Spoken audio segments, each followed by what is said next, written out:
আগে সংস্কার পরে নির্বাচনের কথা বলে জনগণকে বিভ্রান্ত না করার আহ্বান জানিয়েছেন বিএনপির সিনিয়র যুগ্ম মহাসচিব রুহুল কবির রিজভী। তিনি বলেন, সংস্কার কোনো স্থির বিষয় নয়, এটি একটি চলমান প্রক্রিয়া।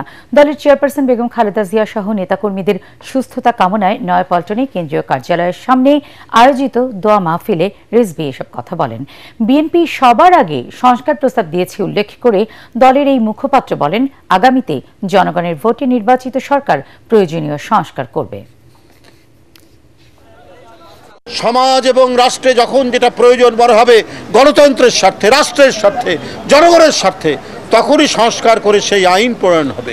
এটাই তো গণতান্ত্রিক সংবিধানের নিয়ম।